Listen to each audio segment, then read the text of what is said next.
po alam kung may mga nag-enlist na po. Importante po yun kasi kailangan sa preparation at maraming mga things to do. So today we'll be I will be sharing with you yung word na one vision. Pero yung vision na yun dapat tayo na mga taga-keep ng vision ng Lord. Kaya one vision, ang gusto ko pong i-subtitle po natin dito is the attitude of a vision keeper. Tayo po muna yung manalangin. Lord, kinikilala namin na ikaw po yung nagbibigay ng mga pangitain. Lalo na po, hindi lamang dito sa aming church ng Batasan, but the whole organization na kami ay umbrella wherein this local church has been a member of Christ to the Philippines. Naniwala po kami na ikaw din mismo yung maglalagay sa bawat puso ng iyong mga anak para talagang dalhin at maging isang vision keeper.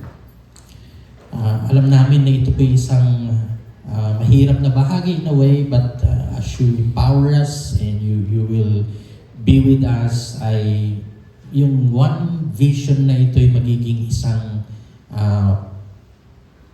pangitaing magbibigay kalwalhatian sa iyong pangalan. And allow us today as we journey in this first topic namin for this whole month series na amin pong pag-celebrate na rin ng aming pong church anniversary. Thank you indeed for the lives of each one of us, for each families today. At yung mga kapatiran namin who are not here, continue to bless them and be with us as we journey together. We bless your name, O God, in Jesus' name we pray. Amen. Itong buwan na ito ay isang pagkakataon para ma-celebrate natin yung 39 years of God's faithfulness. But of course, hindi lang ito isang celebration sapagkat 39 years na yung ating church, kundi isang testimony rin ng kabutihan ng Diyos. Sabi mo sa katabi mo, talagang mabuti ang Panginoon. Yan. Kasi yung kabutihan ng Lord hanggang ngayon nandiyan ka pa rin. Ibig sabihin, nararanasan mo yun dapat. Pero tandaan pa rin natin, a church can be old but still lost direction. At ayaw nating makita na gano'n na tumatagal tayo pero wala talagang, hindi natin nakikita yung tamang direction. So church can be faithful in the past but unclear about the future. Kaya nga kailangan nating magkaroon ng one vision. Sa kawikaan po ay may binabanggit at palagi nating kinukot yan pag pinag-usapan yung word na vision.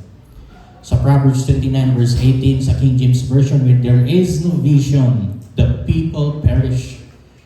But he that keepeth the law, happy is he.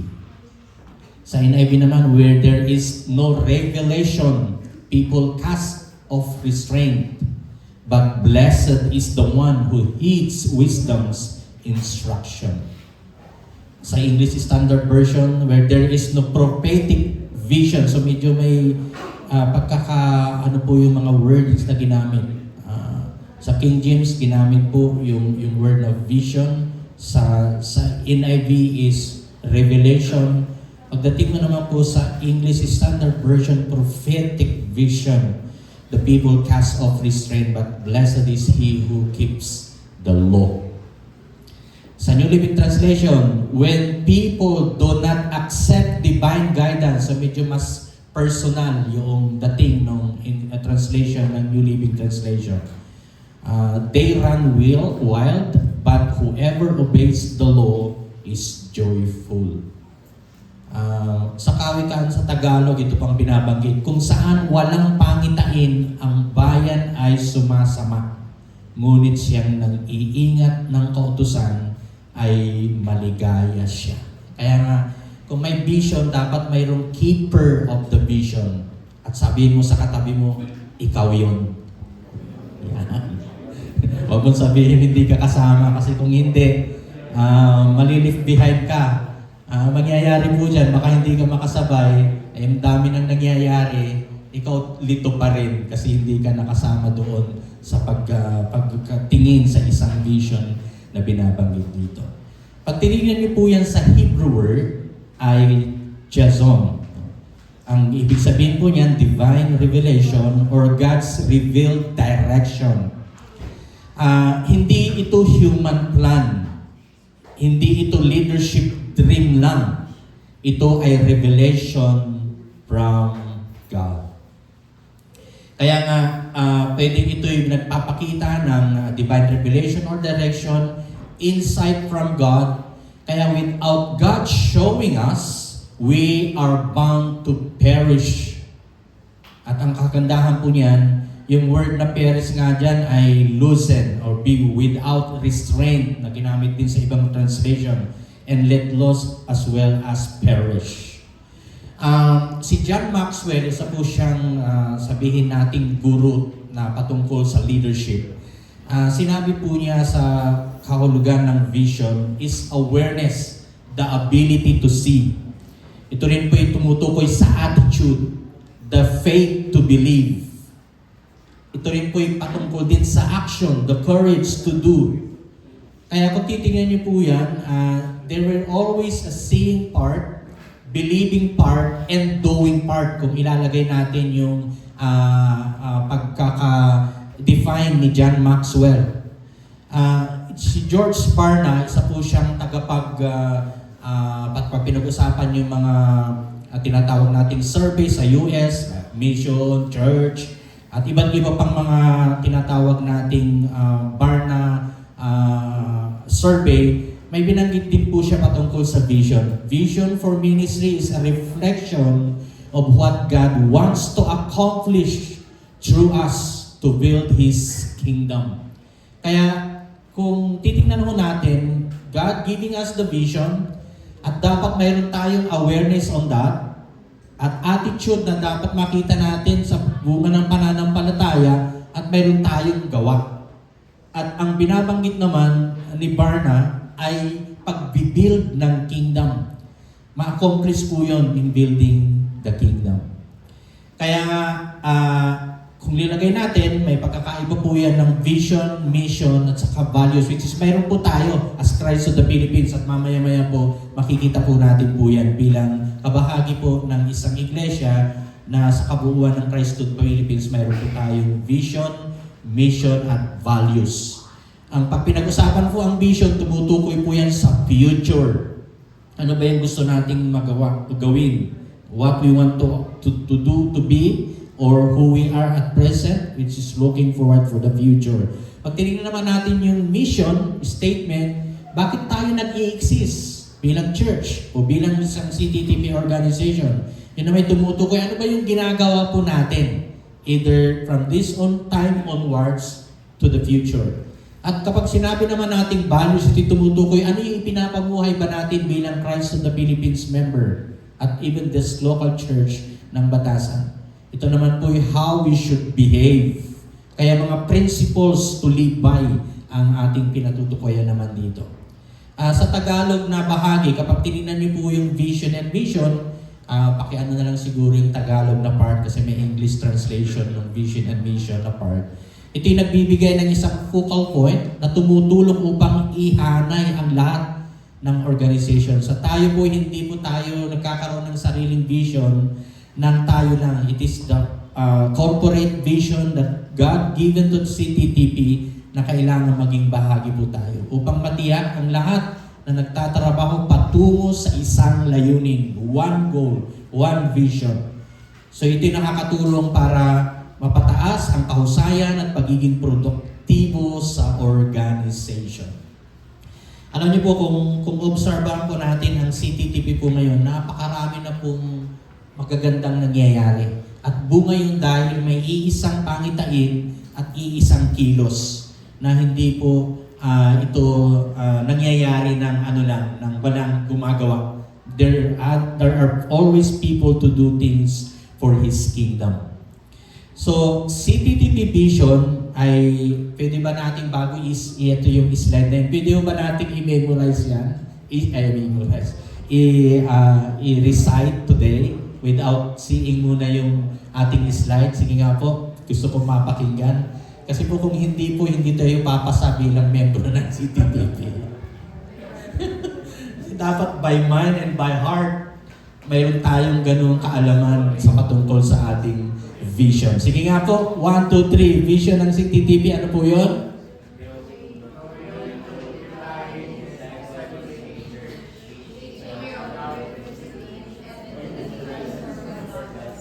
Parang hindi pa rin sabay-sabay, so hindi pa rin talaga kabisado. No? So sige, ulitin po natin. 1, 2, 3. A growing, multiplying, and disciple-making church, reaching out to the Philippines and to the nation for God's glory. Alam niyo po, kahit natutulog sana ho kayo, Lord, ito pala yung vision na ibinigay ni Lord yung sa amin bilang isang member ng Christ of the Philippines, that we are a disciple-making church.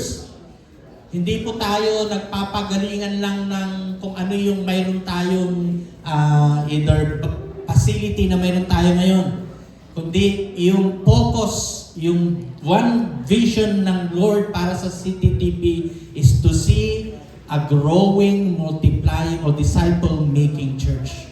So, disciple-making, yung word na nandiyan po na makikita ho natin. So, yun po yung magandang kaisipan, katotohanan po ngayon. Hindi lang po tayo kumikilos nang wala pong direction. There is a God-given mandate ng Lord sa Christ to the Philippines. So, pag sinabi natin godly vision tulad ni Bob Logan, pag tinignan niyo po yung 10,000 sermon illustrations, may binanggit po siya diyan patungkol sa God vision. The capacity to create compelling picture of the desired state of affairs that inspires people to respond, that which is desirable, which could be, should be, that which is attainable. A godly vision requires risk-taking. A godly vision glorifies God, not people. For the church and the right for the people. So a godly vision promotes faith rather than fear. A godly vision motivates people to action. A godly vision requires risk-taking, and a godly vision glorifies God, not people. So kung titingnan niyo po yun, yung vision na ibinigay ni Lord para sa ating organization is a godly vision for His kingdom. So, kaya nga, unang ating dapat isipin dito sa ating pong pag-aaral today, vision comes from God, not from history. Though alam natin, ang CTTP ay nag-i-exist po siya, nag-start noong 1969. Na-register po sa tinatawag nating SEC. Registration po ay nag-start po 1969. So kung titingnan niyo po from 1969 to 2026, ilang taon na po ngayon ang CTTP? Mga mathematician dyan. 50? 56? Tama ba? 56. So ibig sabihin, in the existence of Christ of the Philippines, starting 1969 up to this time, ano na kaya yung mga nangyayari? At ang katotohanan po, nung ano po itong na kumbaga kasi ang dami po na-craft na vision ng Christ in the Philippines, pero ito yung magandang nakita ho natin. Starting po ng year 2000 onwards ay pinocus po sa growing, multiplying, o disciple-making church. So, church anniversaries po natin reminds us of where we came from. Of course, ating church po naman, mag-39th year, nag-start ng 1985. At of course, sila pastora, may una pang binabanggit, doon po kung may ipapakita yan sa ating pong anniversary sa 22. Do sabi ko parang ano na po yan, matagal ng kwento. Mas magandang tignan yung present. Pero may inang pa rin na balikan na existence po ng dating Balara Church. And then ngayon po nandito tayo sa Batasan, ay ang dami pong mga kwento na pwedeng naganap at nagpapaalala po sa atin na yung mayroon tayong pinanggalingan, but still the vision tells us where God is taking us. Binanggit po doon sa Habakkuk chapter 2 verse 2, write the vision and make it plain. Parang kung ilalagay po natin sa isang Mga driver po dito, pakitaas nga niyo mga kamay niyo, mga drivers. Yan, huwag niyo nang itago dahil magagamit din yung inyong kakayanan. Pero tingnan niyo po, ang rear view mirror ay ito yung tinatawag nating sasakyan, mayroon pa yan. Yung rear view nasa loob po yan, mayroon pang side mirror, di po ba? Magkabila po yun, left and right. Ang kinikwento po ni Kim kanina, yung pong band nila Pastor RJ, pumasok sa Makiti, talagang tamang-tama lang yung band doon, papasok doon sa church natin sa Bukawi. At ano po yun, mga ilang metro rin po yun. Kaya hindi matupi yung, yung side mirror. Isa lang yung natutupi. Kaya talagang pininahan ng gusto para makapasok at makalabas. Challenging po yan in a way. Pero ang gusto lang natin tingnan dito na sa pag pinag-usapan ko ang vision, ito po yung tumutukoy, mayroon pong side mirror, ano pong purpose yan, at pati yung windshield. Bakit kaya malaki ang windshield kaysa yung rear mirror? Ano po kaya? Ayun. Sipin niyo po yan. Kung anong tawag natin dyan? Yung purpose po ng rear mirror maliit at malaki yung windshield. Kasi nga, hindi ka pwedeng mag-focus doon sa likod. You look forward. Yun po yung purpose po niyan. Hindi po backward.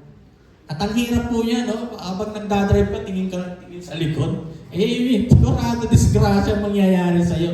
Kaya nga yun, ang parang pinatutukoyan kapag may vision, looking forward ka palagi, hindi backward. Amin po ba tayo dyan? Kaya kung may mga kwentong sabihin natin challenging before sa ating church, magiging kwento na po yun ng learning at magagamit natin yung mga learning na yun. Pero titingnan ngayon natin yung hinaharap na pwedeng gawin ng Diyos para sa kanyang iglesia, para sa bawat isa po sa atin. Kasi nga po, history na rin po yung pwedeng kaganapan na lumipas. From the first start, nag-start itong ating church, 1985, to this present, mga kwento na po yung mga ibang naganap. Pero kailangan nating tumingin ngayon dahil may vision po tayo, looking forward, hindi po backward. Kasi sabi mo sa katabi mo, forward tayo, hindi backward. Forward naman pag may time. Forward naman pag may time. Kasi mga ilan po sa atin, naiisip pa natin yung mga lumipas po eh. Para bang nakatuon pa ho tayo doon. May mga bago nang ginagawa ang Lord sa present towards the future na kailangan sumabay ho tayo. At lalo na kapag pinag-usapan ng disciple making, angkla ho tayo doon at nakasakay ka dapat sa ganoong uri ng pangitain. Dahil yun po ang ibinigay ni Lord sa atin. So, vision comes from God, not from history. Yes, salamat sa mga founders natin. Yung isa sa mga founders natin ay namatay na po. Tama ba? Last year po ba yun? Parang last year po, si Pastor Robinson, Bobby Robinson. Yung isa pa na co-founder, si Harold McDougall, I don't know kung makakarating this coming convention. Naka-visit po siya last year. Short visit lang po yun for after how many years. But yung isa pong co-founder natin ng CTTP I was with the Lord. But indeed, still, God is doing new things at itong pangitain nito'y galing sa ating Panginoon. Second thing na dapat na natin pong tingnan, vision must be clearly communicated. Kaya nga po yung ginagawa po ng ating pong organization ngayon, ng ating national office, is doing this cascading of the, lalo na po yung ating pong CDR, yung process, magiging itong reset and retreat, at mayroon pang mga iba pang upcoming na gagawin.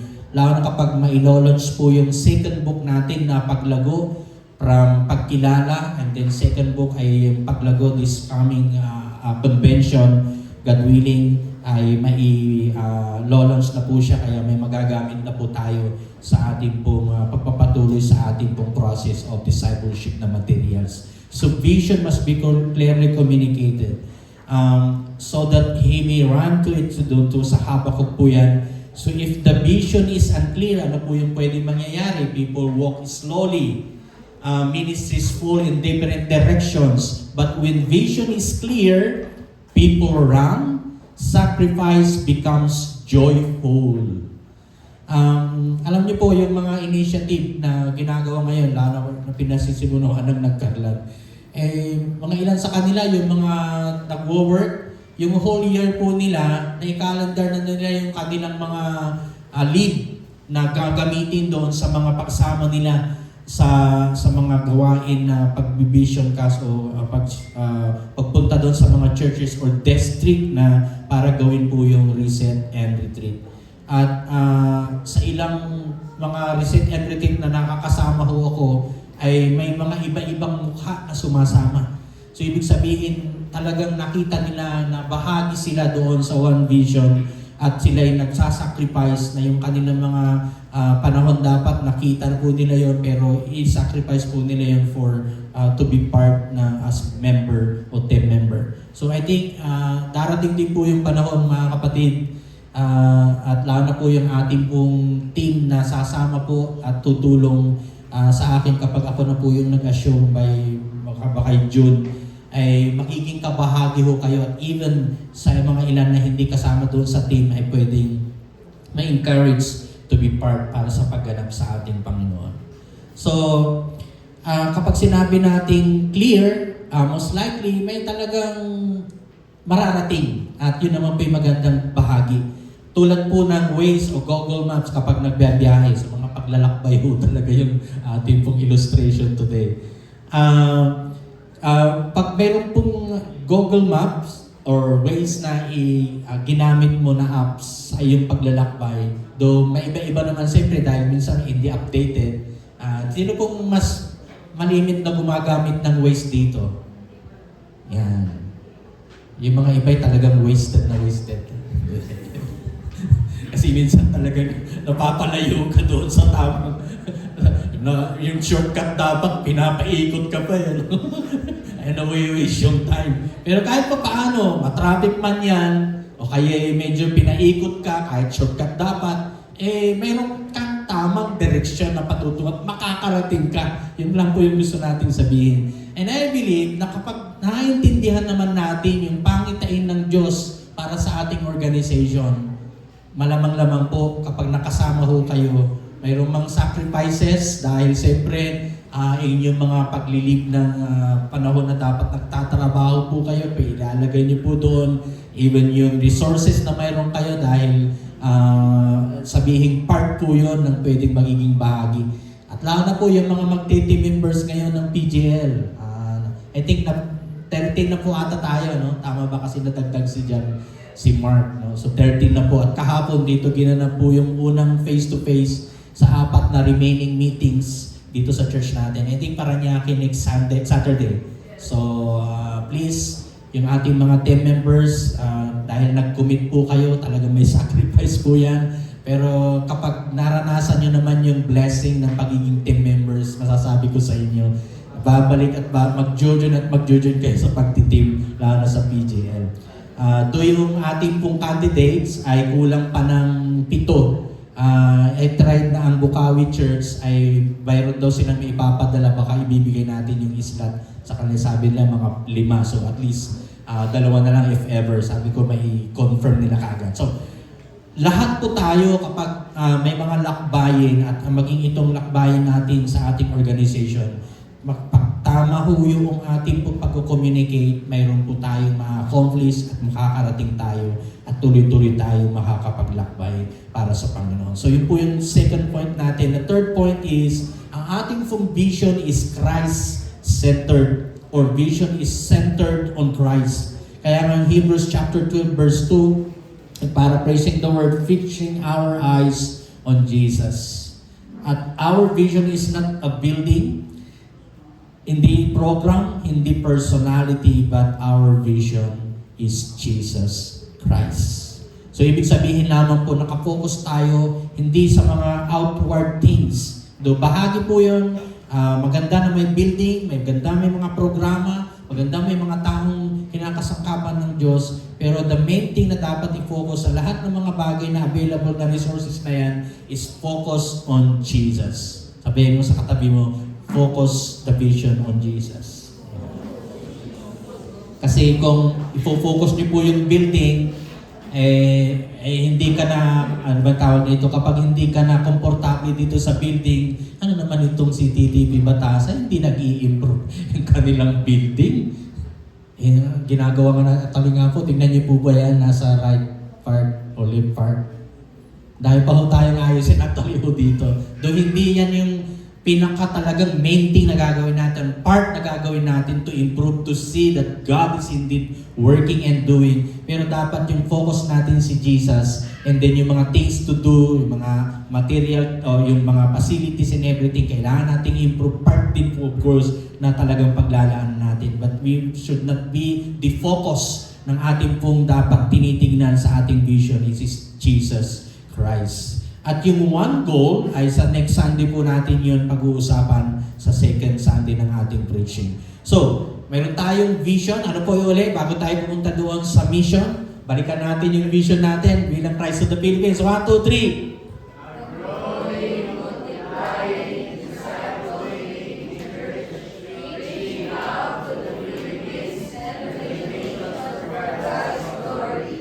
Medyo nag-i-improve na. Palapakan muna natin yung Lord. Ibig sabihin, pwede na kayo talagang ipadala doon sa iba't ibang lugar dahil alam niyo na yung vision. May focus na, may tama na direksyon na dapat tayo bahagi po dyan. So, maganda pong tingnan natin. At mayroon po tayong mission. Yung mission naman, how we do it. Paano natin i-accomplish yung vision na ibinigay ni Lord sa Christ of the Philippines at bilang member ng Batasan Church Christ of the Philippines, ano yung mission? 4 na E. Okay, 1, 2, 3. Una? Lagi experience Christ, engage people, expand churches, explore nations. Dapat alam din po natin yan. 4 na is. Okay, ulitin natin ulit bago natin, ano ba yung ibig sabihin ng experience Christ? Which is yung paglago, yun po yung unang ating tinitingnan. So 1, 2, 3 ulit. Experience Christ, engage people, expand churches. Wow! Una, ano ba yung ibig sabihin ng experience Christ? As CTTP in the missions, or it is the mission of CTTP to proclaim the gospel in the Philippines and in the nations for people to experience Christ in their lives. Then experiencing Him means, ito yan, dapat itong malinaw yung kapag sinare natin yung gospel at sa mga tao o kaya yung mga dinidisciple ho natin, yung unang mission, maintindihan nila na mayroong bagong buhay kay Kristo or having a new life in Him. O ito po ay pagkakaroon ng malalim na kaugnayan sa Kanya at patuloy na paglago sa pagkakilala sa Kanya araw-araw.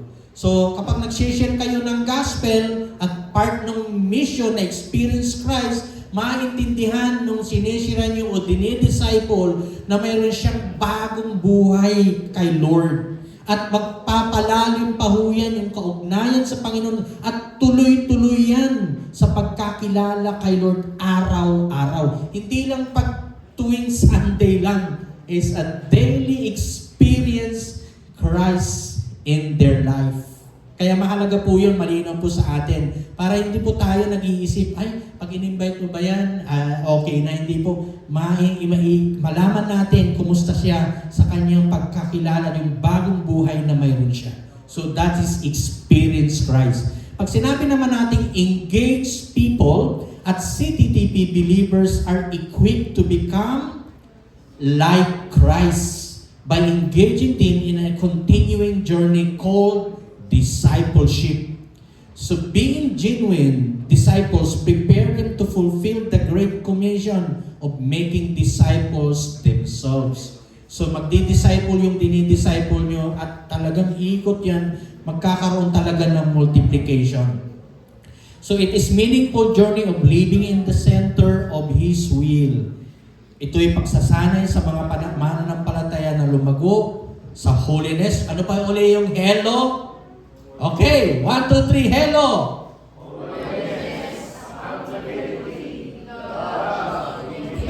Yung mga iba, di pa sigurado kung ano sasabihin. Ulitin po natin ulit. Hello!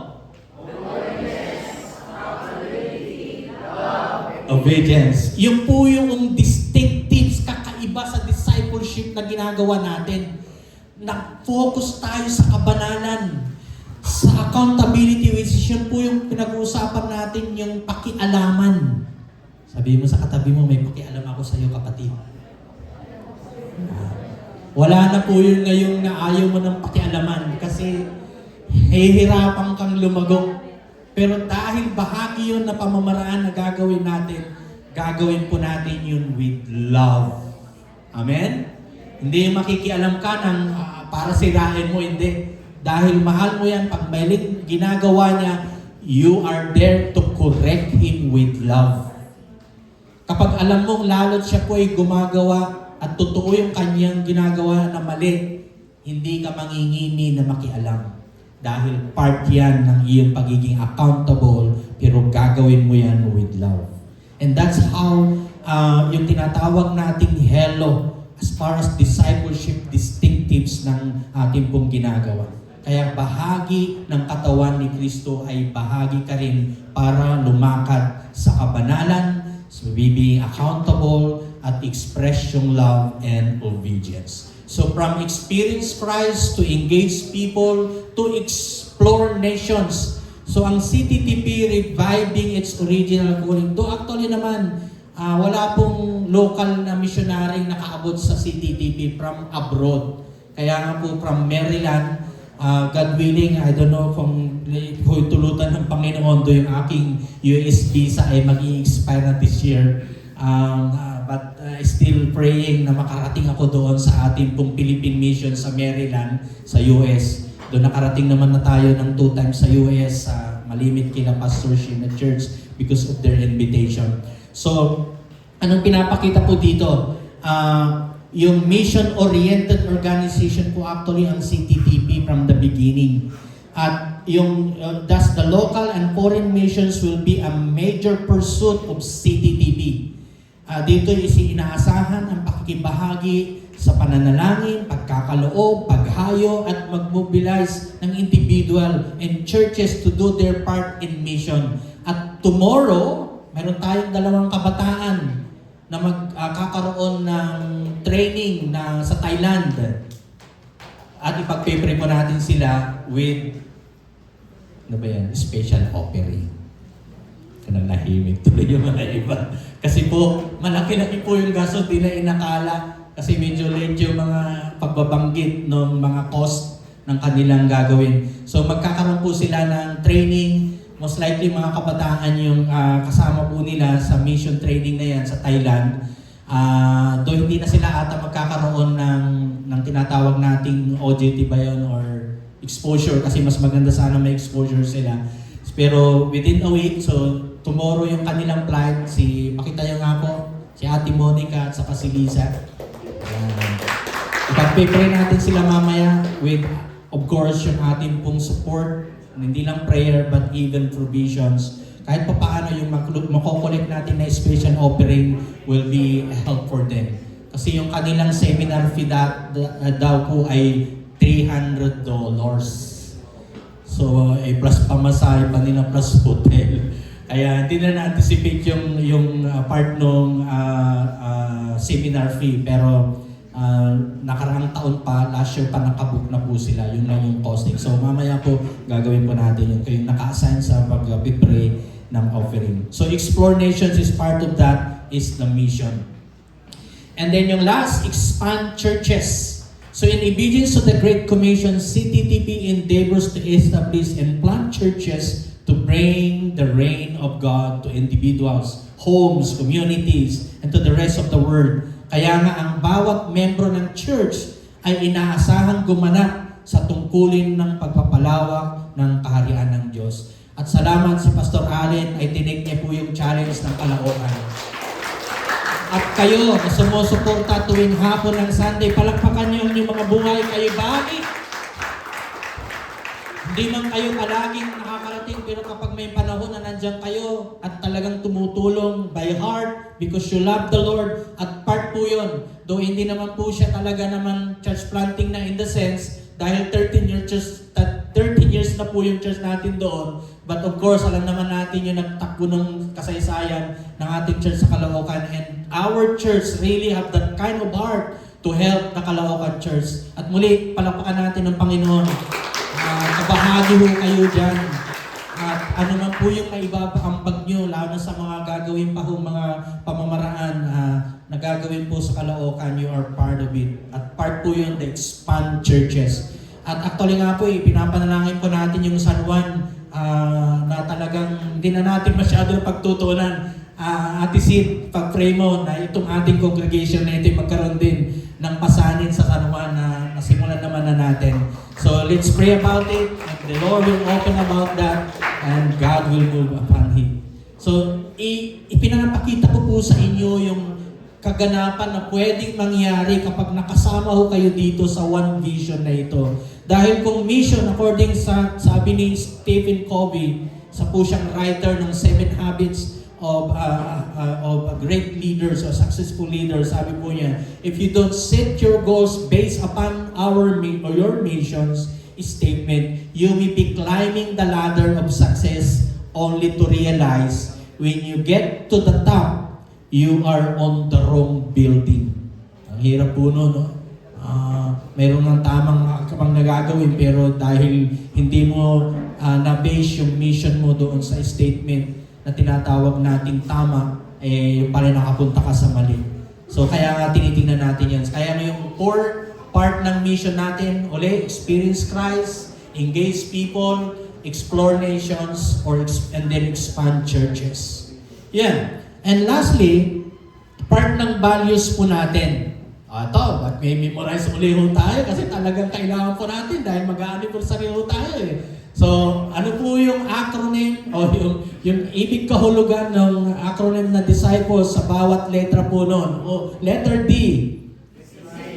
Letter I. Parang kunti pa yung nagsasabi. Okay. Letter D. Okay, letter I. Integrity. Letter S. Submission. Letter C.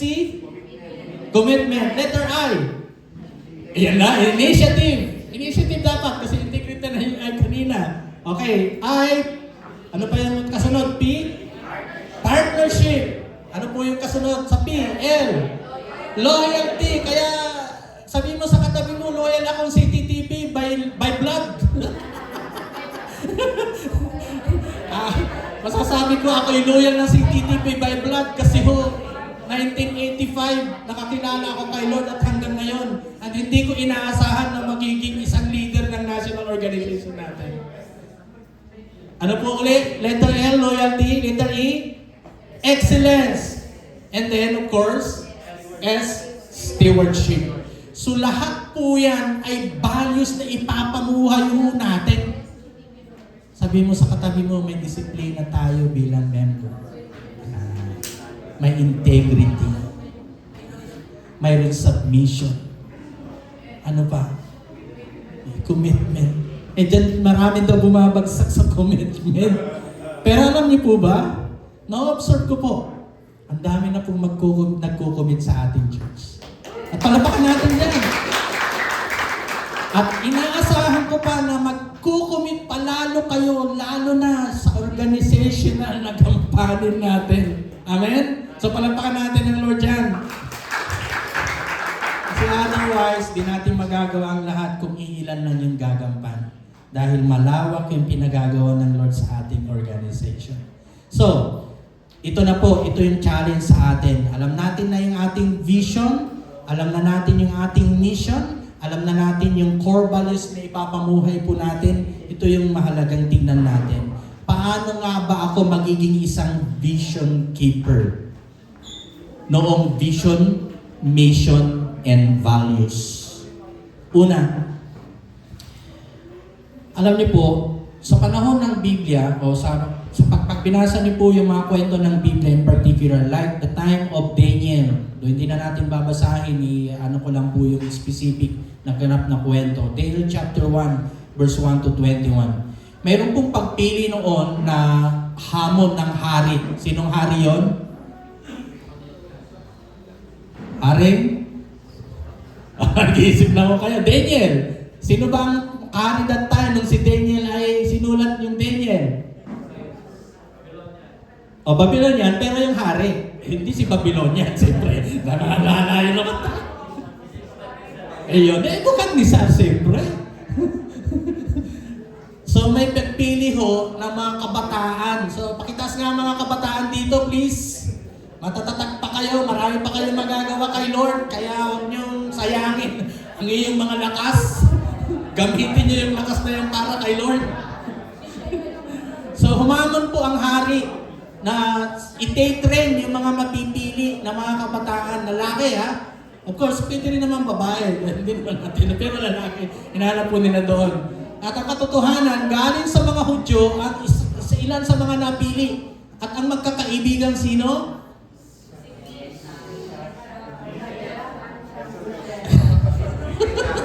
Ano lang, hirap nyo. Parang hindi kayo nagbabasa ng Bible natin, no ba? So si Meshach, Shadrach at Abednego. Pero of course si Daniel, so mahali pa sa kwento. But in a way, itong tatlong magkakaibigan na ito na napili, may kakaiba silang naging result. To make the story short, may pagpili. So, kayo po yung bahagi, hindi lang kayo pinili, tinawag pa nga kayo eh. Sabihin mo sa katabi mo, hindi ka lang pinili, tinawag din. Hindi lang yung mga pastor, ang tinatawag, kayo rin. Na mga, hindi ka pa kayo leader, tinawag ka rin. Chosen of a vision keeper. So chosen, sila'y pinili. But at the same time, of course, yung natin na text, the eyes of a vision keeper, ay yung Proverbs, no? So, kapag ikaw ay kabahagi sa pinili at tinawag ng Lord, mayroon ka makikitang pwedeng gampanan at ikaw yung magiging mata ng vision keeper kung ilalagay na eyes of the vision keeper. So yung eyes. So pakiano nga yung mata nyo, wag yung duruhin ha. Pakiano nyo mga tayo, malinaw pa kaya yan? Kasi kung hindi na malinaw, mahirapan kayo. Ako minsan medyo dumarating na yung medyo malinaw, na mata. Sa pagod siguro sa pagbabasa ng marami. Dapat basahin. Pero mahalaga po yun. Pero maliban sa eyes, ito medyo body parts yung kilos na kailangan nating gawin bilang vision keeper ay yung heart. Pakiano nga po yung kaliwang bahagi ng inyong dibdib dahil nandyan yung tapat ng inyong mga puso. Tumitibok pa ho kaya yan para kay Lord? Kasi kung hindi na ay dapat buhanan natin si Lord. Patibukin ni Lord po yan. That a vision keeper that mayroong heart. Maliban sa eyes, heart, ating ulo. Ating ulo. Pagkaino natin yung mga ulo natin kung malambot na ba yan? Hindi ko naman sinasabing matigas na yung ulo nyo. Kasi talagang matigas yan. Malambot. Ibig sabihin, the mindset of a vision keeper. Si Paul, nung sumusulat siya sa mga taga-Pilipos, nasa kulungan po siya.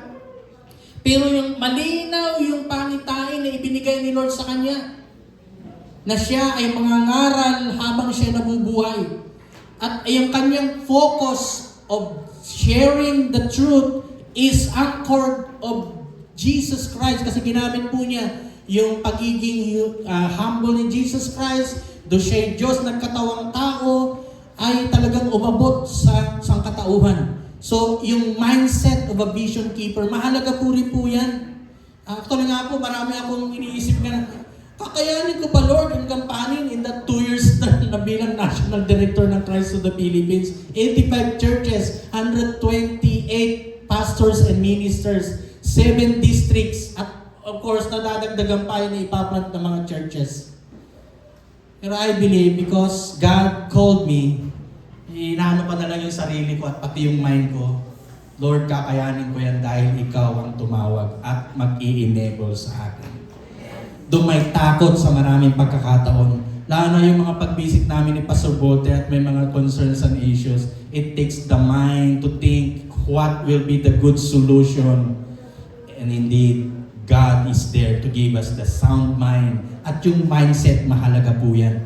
Alam ko yung mga ilan nagbo-volunteer na pumupunta sa Caloocan, hindi ho ganun kadali. Yes, nakikita ho kayo talagang dito, talagang prepare pumunta doon. Pero kapag alam nyo yung ginagawa nyo para kay Lord at tama, mayroon kayong mata, mayroon kayong heart, mayroon kayong mind to do that, kakayanin yan.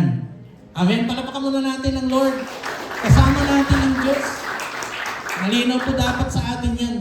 But at the same time, yung attitude, tulad ng binanggit ni John Maxwell, dapat may tamang attitude. Kasi otherwise, magre-reklamo ka kapag napapagod ka na. Sino ko dito yung nagre-reklamo? Pakitas nga ang kamay. ayaw mo ko, tatakot eh, no? Once na nag-isip ka na yung attitude mo na rin magre-reklamo ka, naman, magpasuran ako na naman inassign dito, pagod na ako. Kapatid, di makakatulong yan. Please, check your attitude. Kung tama ang puso mo, ano man yung pinagagawa ng leader mo o D-group leader mo na maging part, dapat babanggitin mo palagi, Lord, salamat. Bahagi ako sa pagganap. Dahil ako'y isang vision keeper. Amen? Ulitin natin, eyes, heart, mind, attitude. Mahalaga po itong mga bahagi na yun. I think yun yung magandang part na para tayo magiging isang successful vision keeper. Mahalaga po, alam natin tayo tinawag ng Diyos, alam natin yung mata natin, pwedeng magamit yung heart na mayroon tayong tama, yung mindset, even the attitude is right in the Lord. So, kaya nga, the attitude of a vision keeper, see God's plan for the future, share your word, hear the voice of God, amen? Allow God's divine direction sa buhay mo. And then at the same time, remain faithful to God and His Word, experiencing God's blessing. Yung huling part na yan, pwede rin namang nauuna yan kapag tama ang iyong pagsunod sa Panginoon. Either masabi, doon inilagay ko na yung letter R, remain faithful, pero yung ma-experience mo naman yung blessing. Dahil yung pagsunod kay Lord at mayroong blessing yan, kapatid. Either blessing yan physically, blessing yan materially. Marami pa mga bagay na ibinibigay si Lord sa atin. Pero huwag mong gamitin na yung paglilingkod mo ay dahil gusto mong makaranas ng blessing. Dapat magiging ano na lang po siya, bonus na lang yung blessing. Sabihin mo sa katabi mo, bonus na lang yung blessing ni Lord. Sipin niyo po, kung ako ho'y hindi sumunod sa Lord, ano kaya mangyayari sa akin, na aking pamilya? But I see the blessing of God, alam ko marami pang ibibigay ang Lord sa atin, sa bawat pamilya, at maging dito sa ating iglesia. So, I pray na itong word na share ay maintindihan natin bilang isang vision keeper. Dahil yan naman po talaga ang kailangan maging attitude natin sa pagganap natin bilang vision keeper. Again, ito po yung dalawang question po as reflection sa ating pong topic for today. Una, any personal realization on the significant role of our vision mission of VMB ng CTTP bilang member ng Christ of the Philippines. Then ano ang nakikita mo na pwede mong gawin o i-contribute upang maganap ang ating CTTP vision, mission, and values. So, maganda pong mapakinggan niyo po yan sa inyong mga sharing time. Pag sinabi natin contribute, may sakripisyo po yan, di po ba? Hindi lang siguro material, pwede yung buhay mo, yung gift mo, yung anumang kakayanan mo, yung skills na pwede mo i-contribute para anumang part na binabanggit sa VMV ay maging part ka. So yun po yung una. Pangalawa, bilang member ilagay natin siguro dito sa Batasan Church, specifically, dahil pwede rin naman ito yung pang-district o local church, ano ang pwede niyong gawin to support and ensure the realization of our CTTP vision, mission, and values? So yung dalawang tanong na yan, I hope na kung mai-record nyo rin po, para kapag i-check nyo, ay kapatid, ito yung binanggit mo, i-contribute mo para sa VMB natin. And then let's see, paano maging bahagi po yun. So muli, ito po yung magandang ginagawa ng Lord sa atin. We have the one vision at bahagi po tayo doon. Dapat vision keeper ho tayo dahil mayroon tayong right attitude as well as using our eyes, our heart, our mind, and then the right attitude, the word share ay magiging part ng ating pong pagganpan.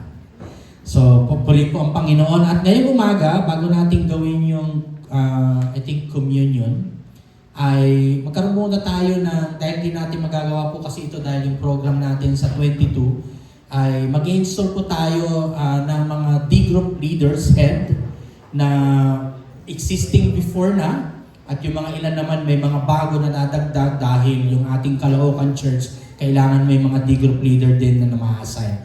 So, calling all the D-group leader heads na existing at saka yung mga bago, gawin muna natin yung commitment pledge, pakiano dyan, yung ating papel. Please, pakiakyat na po lahat. Hindi pa napirmahan ito dahil mamaya after that ipipirmahan. So lahat po ng mga D-group leader heads na na-assign po natin, pakiakyat na po.